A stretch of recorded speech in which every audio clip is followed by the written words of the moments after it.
Most boats vanish with time.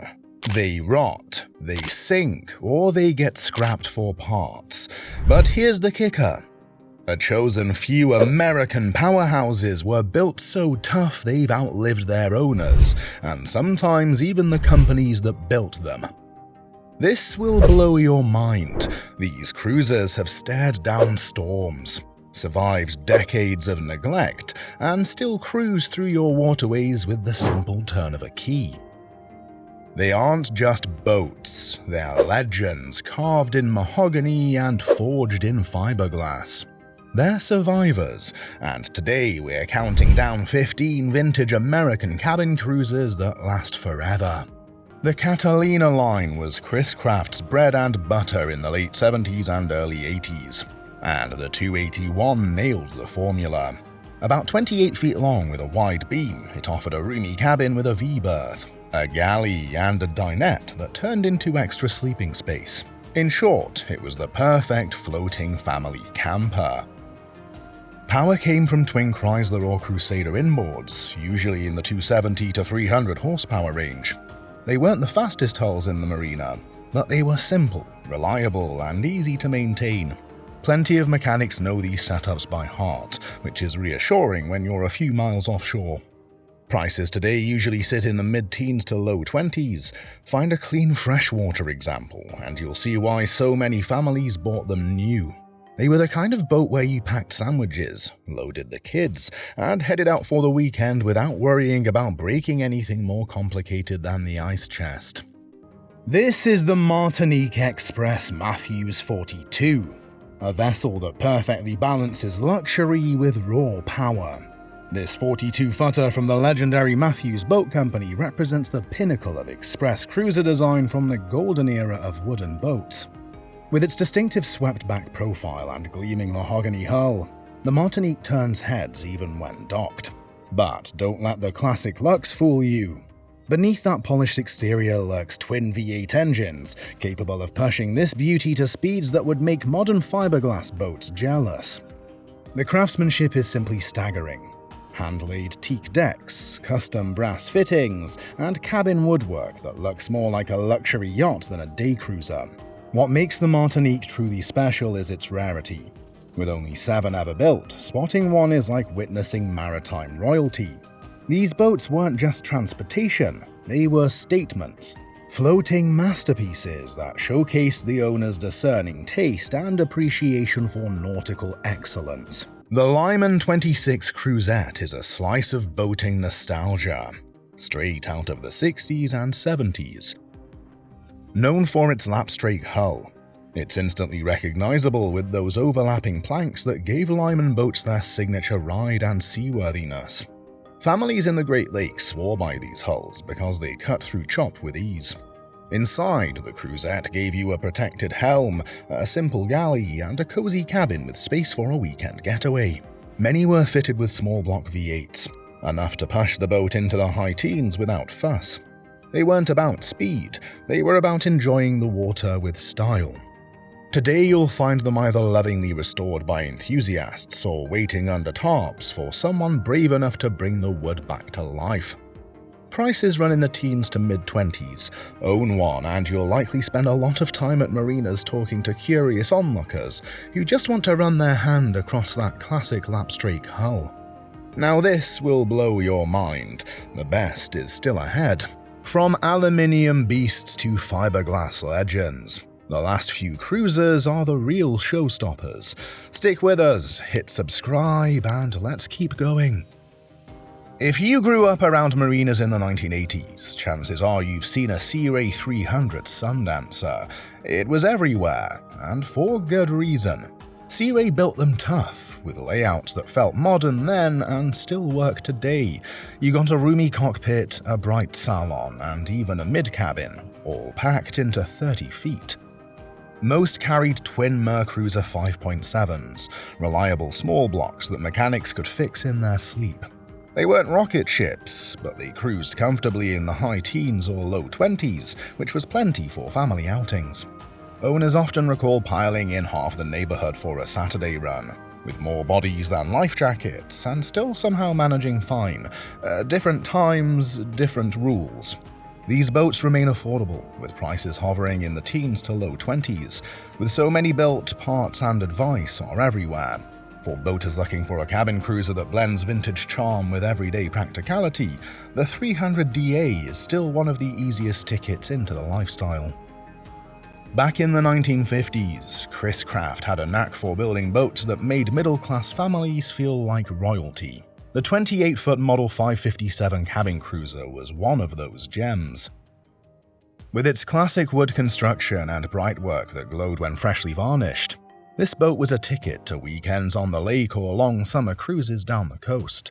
The cabin gave you the basics, a V-berth, a galley, and a little dinette, but it was all wrapped in mahogany charm. Powered by Chris-Craft's reliable straight sixes or small block V8s, it wasn't a speed demon, but it would happily push along at a steady pace. Owners often recall it being the family cottage that floated, and that's about the best description you could give it. These days, surviving 557s are cherished by wooden boat enthusiasts. Prices depend heavily on restoration, from projects in the low teens to show-quality examples that command much more. If you want a piece of Chris-Craft history without going into yacht territory, the 557 delivers. At just 17 feet, the Scarget Express is the little cruiser that could. Built in Washington state during the late 1950s, Skagit was one of the pioneers of fiberglass construction, and these pocket cruisers proved that a plastic boat could take a beating and keep going. Their tough molded hulls were often advertised as unsinkable, and stories of Skagit surviving abuse have kept collectors interested ever since. Inside, you got a surprisingly useful cabin for such a small boat.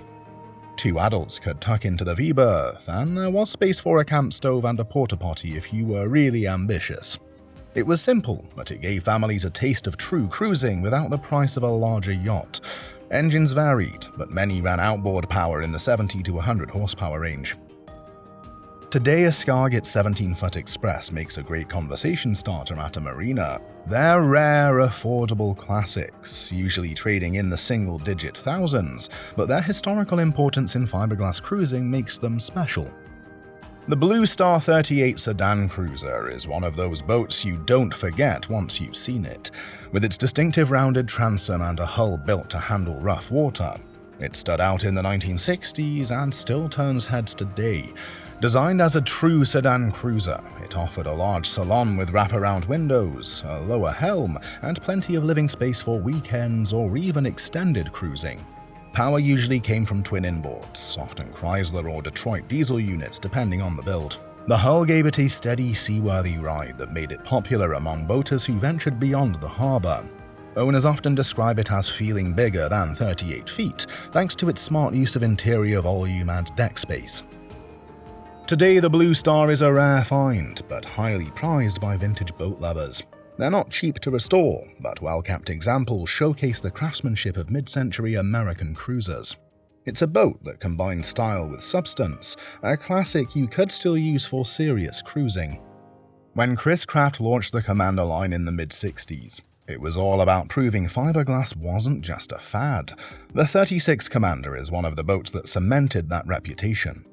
Big, bold, and built with thick fiberglass layups, it became a workhorse cruiser that families could trust in almost any waters. The layout was versatile, a proper salon, a galley, and a sleeping space that made it a real cruiser, not just a day boat. Many were fitted with twin 327 or 350 cubic inch engines, giving them enough punch to cruise in the high teens. The Commander hulls became legendary for their toughness, and stories abound of them surviving rough weather that sent other boats scurrying for cover. These boats still have a loyal following, with the Commander Club keeping history and parts alive. Prices for survivors range widely, but a clean example is often in the $20,000 to $40,000 range. Buy one, and you'll own a piece of Chris-Craft's fiberglass legacy, with a hull that could probably outlast your grandkids. Just keep watching, because we're just getting warmed up. The next cruisers are even tougher, and one of them might outlast every boat you've ever seen. Don't go anywhere, smash that like button and stay tuned. The sea skiff was Chris-Craft's answer to boaters who wanted something lighter and easier to maintain than a full mahogany cruiser, but still wanted that unmistakable Chris-Craft style. Built with lapstrake plywood hulls, the 1950s and 60s sea skiffs had that rugged workboat look, paired with proper cabin layouts for family cruising. The 30-something-foot models gave you a V-berth, a galley, and a cozy salon. They weren't luxurious in the yacht sense, but they were dependable. Most came with gas inboards, like Chrysler or Chris-Craft small blocks, that provided enough power to cruise all day at 15 to 18 knots. Owners often loved them for their practicality, easy to trailer, easy to beach, and still Chris-Craft through and through. Survivors are still around, often showing up at antique boat shows or tucked away in boat houses. Prices range from under $10,000 for projects to the $30,000s for restored examples. The sea skiff proves that you don't need a palace on the water to have a real cruiser. Step back to the early 1930s and you'll find the Wicks Brothers building handcrafted cruisers in Michigan. Their 1931 cabin cruisers are a rare sight today, but they embody everything romantic about the golden age of wooden boating. Long sweeping lines, varnished mahogany, and cabins trimmed in craftsmanship you just don't see anymore. Layouts varied, but most offered a forward berth, a small galley, and a salon that felt more like a vintage rail car than a boat. Engines in that era were often big gasoline straight sixes, which meant cruising was steady rather than speedy. Owners often described them as graceful travelers rather than performance machines. Today, finding a surviving Wix Brothers Cruiser is like finding a classic Packard automobile. Rare, valuable, and deeply admired. Prices depend entirely on restoration, but well-kept examples can fetch eye-watering figures among collectors. They aren't just boats anymore. They're floating history lessons. Built in Ohio, Skiff Craft earned a reputation for sturdy lapstrake boats that blended practicality with charm. The 24 cabin, built in the 1970s, is a perfect example. With its distinctive clinker-style hull and compact cabin, it offered small families a proper overnight cruiser in a manageable size. The cabin usually included a V-berth, basic galley, and a head. It was just enough for a weekend adventure on the Great Lakes or a lazy river trip. Power often came from a single inboard or outboard setup, usually a V8, which provided reliable cruising in the mid-teens. Skiff crafts were often compared to the station wagons of boating, dependable, straightforward, and designed for family use. Many are still in service today, and enthusiasts keep them alive at dedicated clubs. You can often find survivors in the late teens price-wise, with restored examples hitting the $20,000 range. If you want vintage character without yacht-sized headaches, the 24 cabin delivers. Bellboy was one of the early fiberglass pioneers out of Washington State, and by the 1950s they were already building cabin cruisers that looked a decade ahead of their time. Their cruisers featured futuristic styling with curved windshields and sharp lines, making them stand out in any marina. The cabins were compact but functional, with sleeping space for two and basic galley setups. They weren't big, but they gave boaters a taste of the new fiberglass world. Many ran modest inboard-outboard power, which was easy to maintain and made them affordable for middle-class families. Today, Bellboy Cruisers are rare collectibles, often popping up in small craft circles or fiberglass heritage articles. They're not just boats, they're part of the story of how fiberglass changed the industry. Prices are modest, often under $15,000, but owning one is more about nostalgia and history than luxury. Now, just so you know, the best is still ahead. From aluminium beasts to fiberglass legends, the last few cruisers are the real showstoppers. Stick with us, hit subscribe, and let's keep going. The Carver 2580 may be one of the smaller cruisers in Carver's lineup, but it carries the brand's DNA of practicality and space efficiency. Built in the late 1970s and early 1980s, it gave weekend boaters a true entry-level cabin cruiser that still felt substantial. At just over 25 feet, it packed in a forward berth, a convertible dinette, and a compact galley, enough to make short trips surprisingly comfortable. Power came from single or twin stern-drive setups, usually with Mercruiser or Volvo engines in the 200 to 250 horsepower range. Performance was modest, but that wasn't the point. The 2580 was meant to be an affordable step up from day boats, and in that role it excelled. Today you'll find plenty still running, especially on inland lakes and rivers. They usually sell in the mid to high teens, making them a smart buy for boaters who want vintage charm without a huge commitment. It's a little boat that proved cabin cruising didn't have to mean big dollars. Rinell isn't a household name like Chris-Craft or Carver, but their cabin cruisers earned a loyal following in the 1960s and 70s, known for their distinctive lines and solid fiberglass hulls. Rinell boats were built for families who wanted a reliable cruiser at a reasonable price. The cabin layouts were straightforward: V-berth up front, a small galley and a convertible dinette. Simple, yes, but it was everything a small family needed for a weekend away. Power usually came from single inboards or stern drives in the 200 to 250 horsepower range, which provided steady cruising speeds in the mid-teens. Today, Rinell cabin cruisers are rare finds, often popping up on classifieds or in YouTube walkarounds. They're usually affordable, often under $10,000, but restoring one can be a labor of love. For boaters who like the road less traveled, a Rinell offers the chance to own something unusual, a cruiser that most people at the marina have never even heard of. Egg Harbor was one of the great New Jersey builders, and their 37-footers from the 1960s and 70s are true classics. While the company is often associated with sports fishermen, the 37-foot cabin cruisers were versatile boats with comfortable interiors and that classic Egg Harbor woodwork. The layout included a forward stateroom, a salon with galley, and a spacious cockpit. Many came with twin Chrysler or Crusader inboards, and while they weren't fast by modern standards, they were steady and dependable. Owners loved them for coastal cruising and family weekends, where comfort mattered more than speed. Today, restored Egg Harbor 37s are prized for their craftsmanship. Prices vary wildly. Projects can dip under $20,000, while well-kept examples push much higher.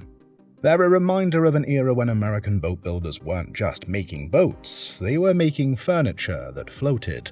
For anyone wanting a classic with pedigree, the Egg Harbor 37 is a name worth remembering. Now here's a boat that doesn't just last forever. It practically laughs at time. The Marinette 32 is built out of welded aluminium, which means no rot, no blisters, and far less stress when you brush a piling. Fiberglass guys worry about gel coat cracks. Marinette owners shrug and keep cruising. With twin Chrysler or Crusader small blocks, these boats are surprisingly quick for their weight. They pop on plane faster than you'd expect, and they sip less fuel compared to similar fiberglass hulls. If you're looking for a cruiser that won't eat you alive on gas, the Marinette often surprises people. And the best part, they're forgiving. Docking in windy conditions, you'll hear other boaters curse under their breath. The Marinette takes the bumps like an old pickup truck. You can usually find them in the teens to low 40s depending on condition. For a 32-footer that refuses to rust away, that's a bargain that might just outlast your boating career. At the end of the day, these 15 cruisers prove that American boat builders knew how to build machines that could outlast generations. Wood, fiberglass, aluminium, the materials changed, but the idea stayed the same. Simple, strong cruisers that a family could trust. Sure, they may not have touchscreen controls or Bluetooth speakers built in, but they've got something better: character, history, and the kind of durability you just don't see much anymore. So, which of these classics would you take out for a weekend escape? Drop your pick in the comments. We'd love to hear your stories. If you enjoyed this trip down memory lane, give the video a like, and don't forget to subscribe for more deep dives into boating legends that refuse to fade away. Your next vintage cruiser might be waiting at a marina near you.